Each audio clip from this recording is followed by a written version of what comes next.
Nagre-crave ka ba ng hopya pero wala kang oven? Tara, gawa tayo sa kawali. Una, kailangan natin ng 2 cup ng all-purpose flour, kunting asin, haluin, 1/4 cup of oil, and 1/2 cup of water. Tapos haluin hanggang wala ng dry na harina. Then, imasa na natin ng 5 minutes. Pagkatapos masahin, i-form natin sa bilog at ibalik natin sa mixing bowl. Then, takpan natin. Dito ang gamit ko malinis na towel at i-rest na natin ng 30 minutes. Habang nakarest yung first dough natin, gawa naman tayo ngayon ng crumbly dough. Kailangan natin dito ng 1 cup all-purpose flour, 2 tablespoons of sugar, and 1 stick of butter or 1/2 cup of butter. Tapos paghalo-haloin na natin gamit ang ating tinidor. Hanggang mabuo natin yung parang crumbs lang. Pag okay na yung second dough natin, flatten natin yung first dough. Hanggang ito ay flat na. Then spread na natin yung crumbly dough sa half ng first dough.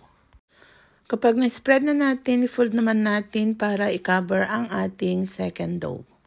Then seal all edges. Make sure lang na nasil na lahat ng edges para wala nang lumabas pag flatten natin ito. Umpisahan na nating dandaaning i-roll ang ating rolling pin. At pag nakuha na natin yung tamang nipis, i-fold naman natin ito ng 3. Pagkatapos nating i-fold, i-roll ulit natin yung ating rolling pin, then flatten it again. Remember lang guys na the more fold, the more flaky your crust. Kaya nasa inyo na guys kung ilang fold, ilang pag-flat ang gusto nyo para sa inyong hopya dough.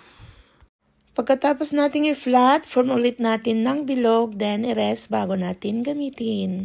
So sa una kong video guys, naituro ko naman kung paano nang gumawa ng hopya, kaya diretso na tayo sa pagluluto.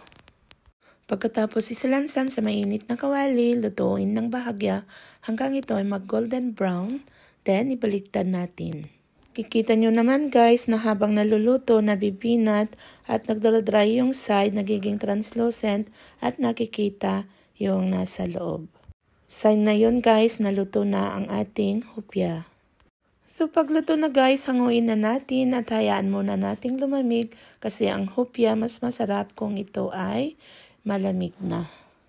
At pag kinain naman natin right from after kawali, mapapaso ang ating bunganga dahil sa init ng ating obe halaya. So this is it guys. Sana natututo kayo sa mga video na sinishare ko. Thank you for always watching and follow for more.